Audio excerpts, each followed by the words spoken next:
Assalamualaikum warahmatullahi wabarakatuh. Bismillahirrahmanirrahim. Sobat Klasik, hari ini saya akan membahas mengenai kitab karangan dari Kiai Haji Ahmad Maisur Sindi, yaitu kitab yang judulnya adalah As-Samaratul Thahirah, kitab Jama' Al-Waraqat Az-Zahirah. Kitab ini merupakan salah satu kitab dari Kiai Maisur atau yang biasanya akrab dipanggil Mbah Maisur dari Pondok Pesantren Ringin Agung. Salah satu kitabnya sudah saya ulas di video sebelumnya. Nah, hari ini saya akan mengulas kitab. Nah, kitab ini itu kitab tentang usul fikih, ya. Kitab Al-Waraqat itu merupakan aslinya adalah kitab karangan Imam Al-Juwaini.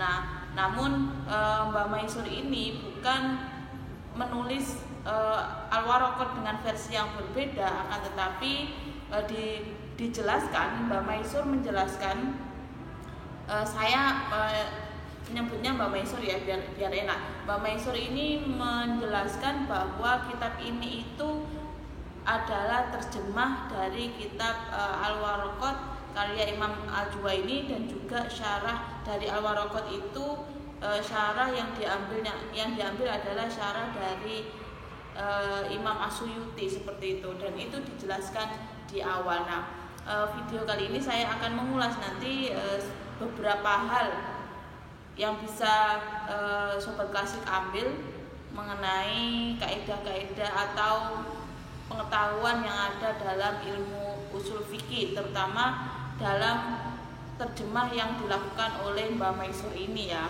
Nah, itu tentang judul dari kitab yang akan saya bahas pada hari ini. Nah, kitab ini, terjemah dari kitab Waraqat ini ditulis oleh Mbah Maisur itu pada sekitar dijelaskan di Muqaddimah. Ini saya baca di Muqaddimah, ternyata ditulis pada tanggal 1 Rajab tahun 1411 Hijriah. Kalau dikonversikan ke Masehi sekitar tahun 1991 ya. Nah, itu ternyata Mbah Maisur menulis kitab Waraqat ini itu bukan di awal-awal ketika beliau nyantri ya. Ternyata ketika sudah ada di Ringin Agung atau di Pondok Pesantren Mahir Ariyat, dan itu dijelaskan di Muqaddimah seperti itu, dan dijelaskan tujuan kenapa kok Mbah Maisur ini melakukan terjemah dari kitab Al-Waraqat. Nah,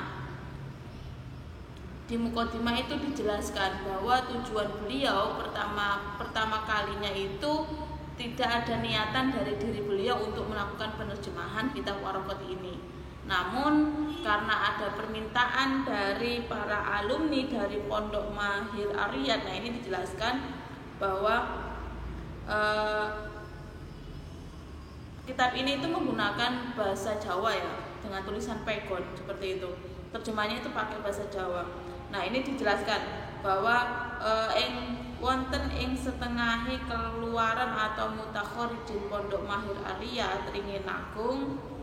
Nah, itu bahwa dijelaskan bahwa para alumni itu menginginkan adanya terjemahan dari kitab Al-Waraqat ini seperti itu. Nah, karena di Ringin Agung kitab Al-Waraqat ini merupakan salah satu kitab usul fikih yang dijadikan pembelajaran di pesantren.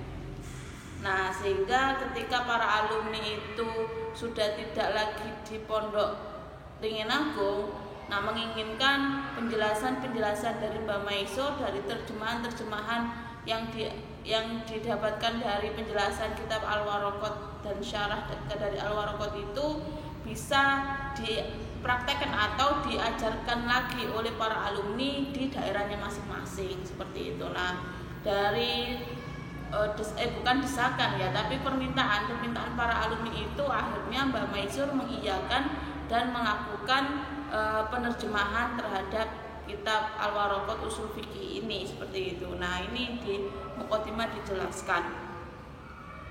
Nah, dijelaskan asal usul atau latar belakang munculnya kitab terjemahan Al-Waraqat ini. Nah, kenapa kok menggunakan bahasa Jawa dan kenapa kok yang dipilih kitab Al-Waraqat? Nah, itu dipaparkan juga bahwa kitab ini itu merupakan kitab yang banyak digunakan di madrasah-madrasah terutama di Jawa dalam pembelajaran usul fikih seperti itu.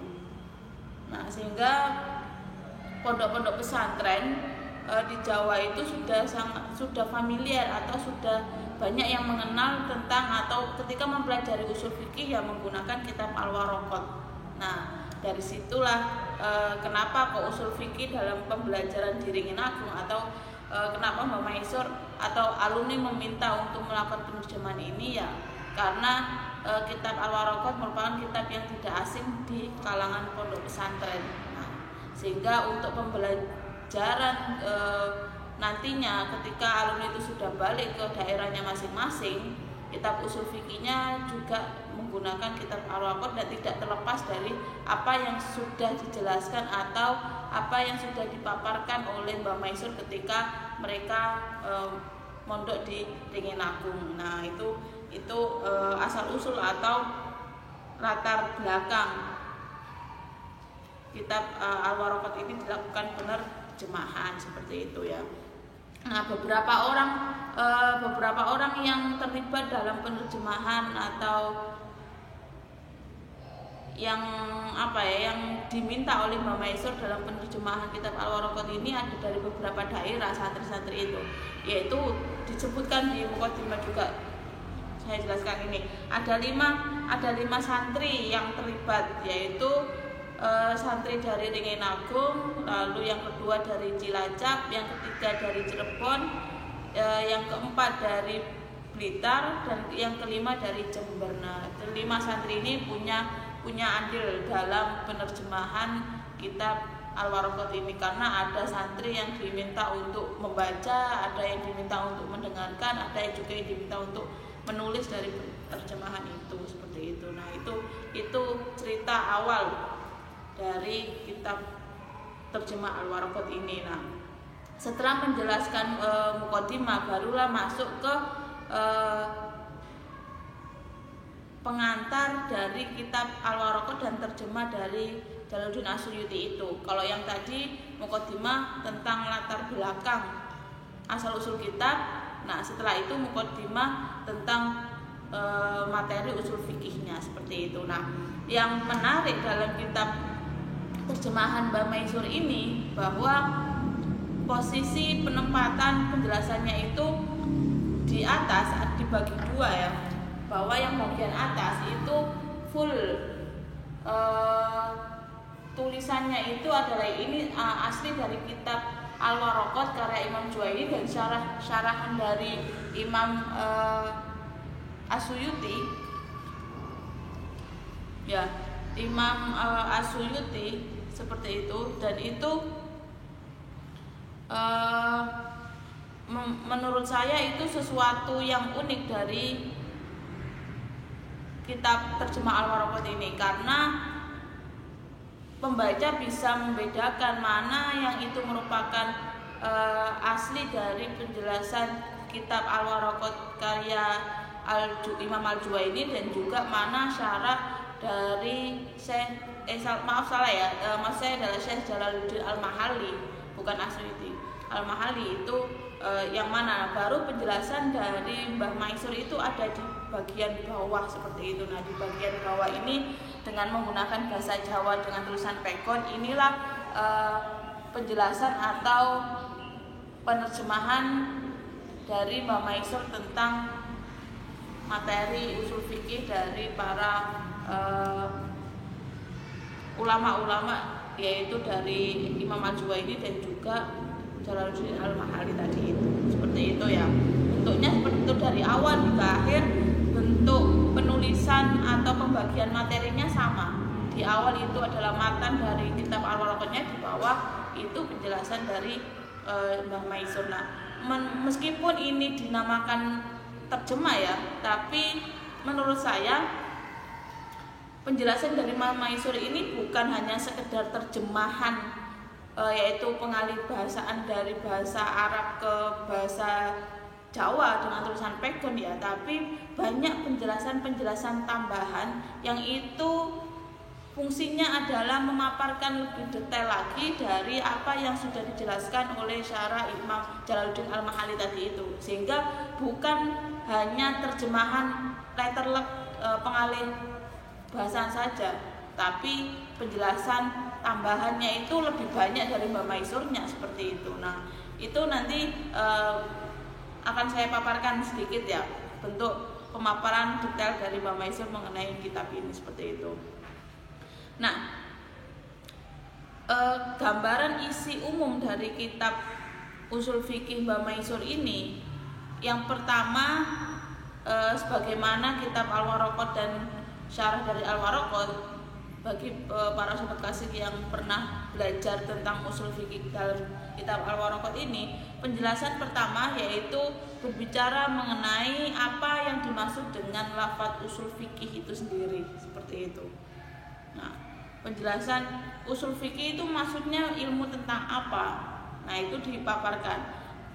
Kalau di matan atau di penjelasannya Imam Juwaini dan syarahnya Jalaluddin Al-Mahalli itu penjelasannya singkat, bahwa usul fikih itu terdiri dari dua kata, yaitu usul dan fikih. Nah, yang dimaksud dengan al-usul itu melakukan analog-analog seperti itu, bahwa yang dimaksud dengan al-usul itu seperti dianalogkan seperti aslul sajarah atau aslul jidal, bahwa aslul sajarah itu yang dimaksud dengan aslul sajarah itu bahasanya di sini adalah pokoknya pohon, pokoknya wit, maksudnya adalah akar dari pohon itu.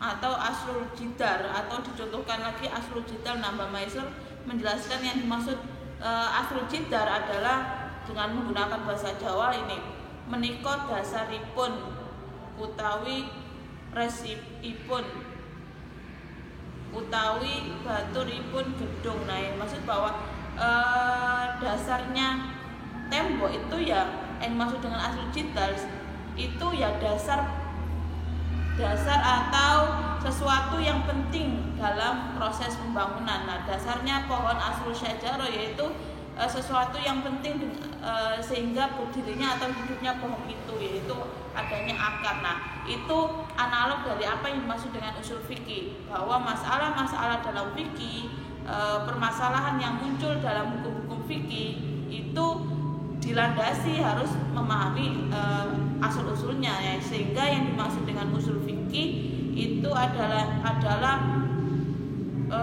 apa ya, yang dimaksud Mbak Maisur itu mengatakan sesuatu kaidah yang melandasi terjadinya hukum-hukum dalam fikih seperti itu. Nah, bahasa Indonesianya seperti itu, tapi di sini dijelaskan dengan bahasa Jawa. Nah, satu lagi saya informasikan penjelasan dari Mbak Maisur ini menggunakan bahasa Jawa, dan itu khas bahasa Jawa Timur ya, terutama Jawa Timur Kediri seperti itu. Nah, itu khas banget bahasanya. Tidak semua, karena bahasa Jawa pun berbeda-beda ya, dan ini menggunakan bahasa kromo, dan bahasa kromonya itu khas bahasa Jawa Timuran, terutama daerah Kediri itu, sehingga berbeda dengan bahasa Jawa Solo, Jogja itu berbeda.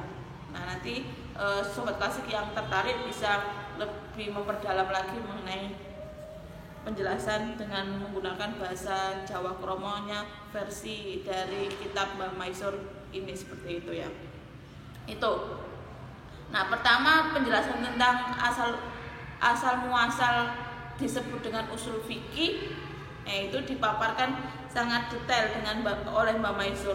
Dan Mbak Maisur tidak hanya penjelasan singkat detail yang saya maksud ini, tidak hanya penjelasan tambahan singkat dari syarahnya Jalaluddin Al-Mahalli ya, tapi juga yang menarik itu pengutipan dari para imam madhab atau penjelasan para ulama itu dipaparkan, disebutkan para ulama, sahabat-sahabat siapa saja, ulama-ulama siapa aja yang mempunyai pendapat tentang masalah usul fikih itu dipaparkan, sehingga di sini menurut saya Mbak Maisur dalam penerjemahannya atau dalam penjelasannya, atau saya bisa katakan juga syarah juga ya, penerjemahan ini adalah syarah dari kitab Al-Waraqat itu tidak condong atau tidak cenderung pada satu mazhab seperti itu.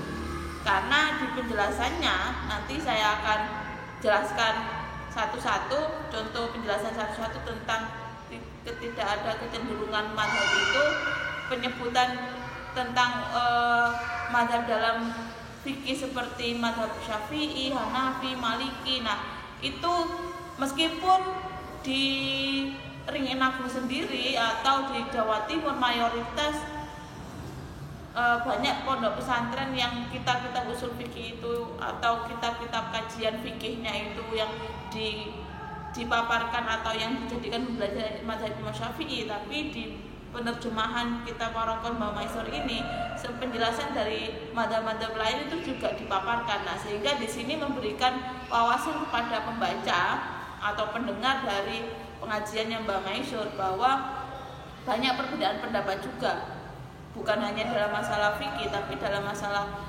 usul fikih atau dasar dari fikih itu sendiri, dasar terbentuknya hukum itu juga banyak pendapat dan itu dipaparkan sehingga para santri mempunyai wawasan lebih ya,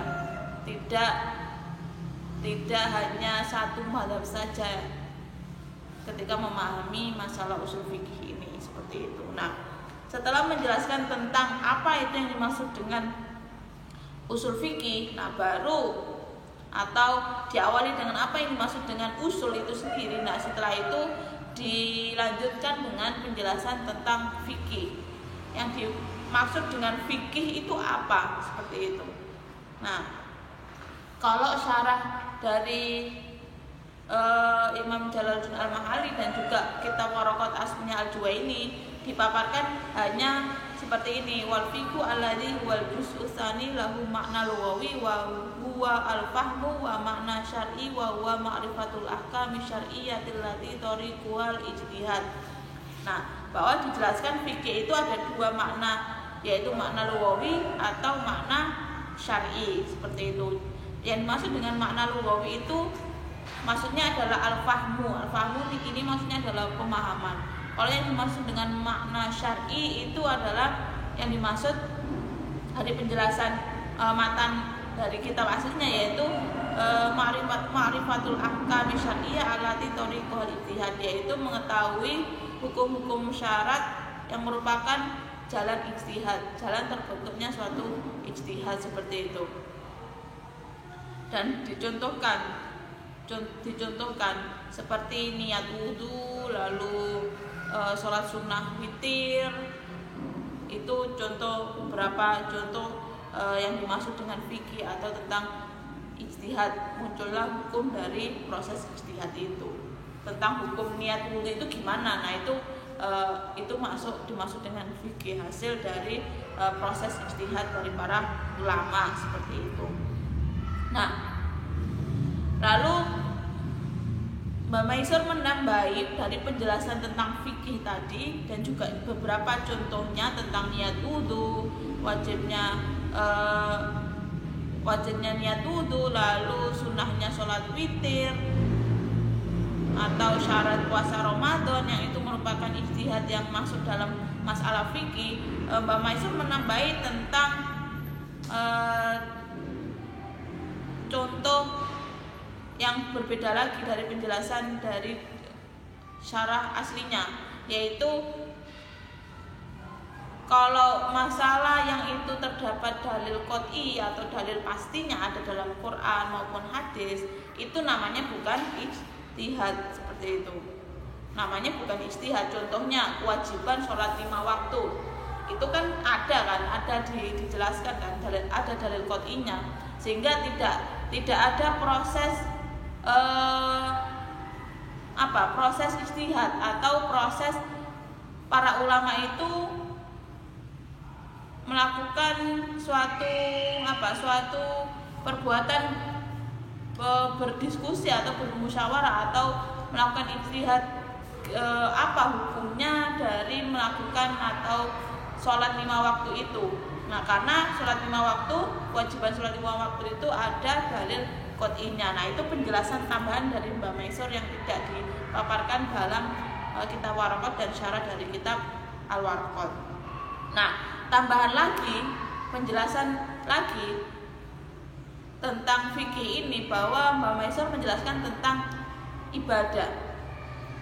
Nah, ibadah menurut Mbak Maisur itu ada 2 macamnya, ibadah mahdho dan juga ibadah ghairu mahdho, seperti itu.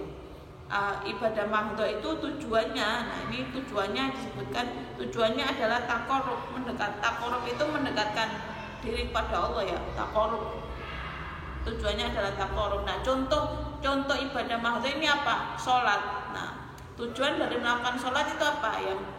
Selain karena itu perintah, itu juga merupakan sarana untuk mendekatkan diri kepada Allah, seperti itu.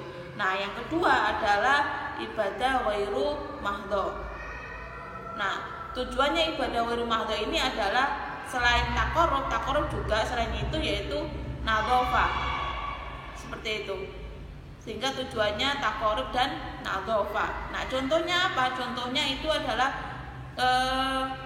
orang yang bersuci dari najis, orang yang mensucikan najis itu disebut dengan ibadah ghairu mahdho. Karena selain bertujuan mendekatkan diri kepada Allah, karena mau sholat ada najis disucikan dulu baru melakukan sholat. Nah, tujuannya juga nadhafah itu adalah pembersihan, yaitu membersihkan kotoran-kotoran itu, seperti itu. Nah, itu yang disebut contoh yang disebut dengan ibadah ghairu mahdho. Nah, seperti ini penjelasan seperti ini yang tidak dipaparkan di kitab asli Al-Waraqat dan syarah Al-Waraqat itu dijelaskan oleh Mbak Maisur. Nah, makanya tadi saya nyebutnya ini bukan terjemahan letter, tapi bisa disebut saya nyebutnya juga syarah juga, karena banyak penjelasan tambahan yang tidak dijelaskan oleh kitab aslinya, seperti itu ya. Nah, kalau dan selain itu menariknya lagi kitab ini itu ketika menjelaskan seperti penjelasan bahwa sesuatu hukum fikih itu ada dalil qot'inya, tidak berhenti sampai situ, meskipun dalam kitab aslinya juga tidak dijelaskan, tapi Mbak Maisur memaparkan dalilnya apa tentang penjelasan yang dipaparkan barusan itu, seperti itu. Nah, contohnya tentang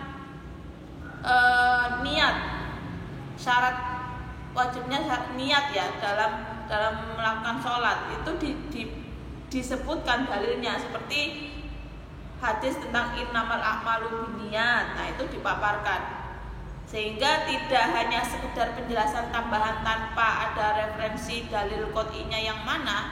Nah, Mbak Maisur ini menjelaskan dengan detail. Kalau beliau memaparkan bahwa ada dalil qot'i sehingga menyebutkan bahwa penjelasan itu bukan ijtihad, bukan masalah fikih, bukan adanya suatu ijtihad para ulama. Nah, itu juga disebutkan dalilnya, baik itu yang ada dalam Al-Quran atau maupun yang ada dalam hadis, seperti itu.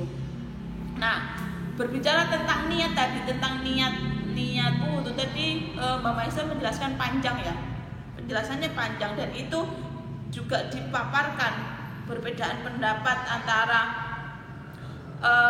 mazhab-mazhab dalam fikih, Imam Syafi'i, Imam Malik, Hanafi, Hambali. Nah, itu dipaparkan, dijelaskan. Contohnya adalah tentang kalau niat itu adalah wajib, itu merupakan pendapat dari Imam Syafi'i, Imam Malik, Imam Ahmad, Imam Abi Dawud. Nah, kalau pendapat ulama yang mengatakan bahwa niat itu tidak wajib, itu pendapat dari Imam Abu Hanifah dan juga Imam As-Sauri. Nah, itu dipaparkan di halaman kelima. Di halaman kelima dari kitab ini dipaparkan detail tentang perbedaan mazhab mengenai wajib tidaknya suatu niat, seperti itu. Nah, itu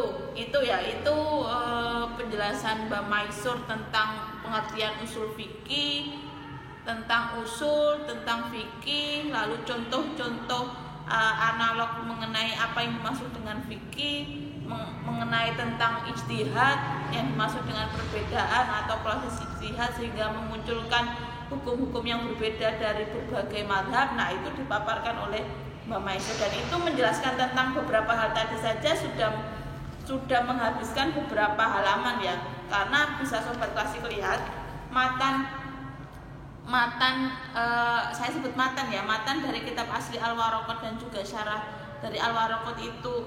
Nah, ini seperti di halaman 5 itu hanya 2 baris, tapi penjelasan dari Mbak Maisur ini coba dilihat hampir 1 halaman itu penjelasan semua dari Mbak Maisur dari 2 baris matan kitab Al-Waraqatnya sampai penjelasan itu juga ke halaman berikutnya. Nah, ini penjelasan di halaman ke-6 itu masih menjelaskan tentang yang dimaksud dengan contoh-contoh dari ijtihad, yaitu tentang wajibnya niat, lalu tentang tadi puasa Ramadan, tentang zakat. Nah, itu menghabiskan beberapa halaman sendiri, padahal matan dari kitab aslinya tidak menjelaskan sedetail itu, seperti itu.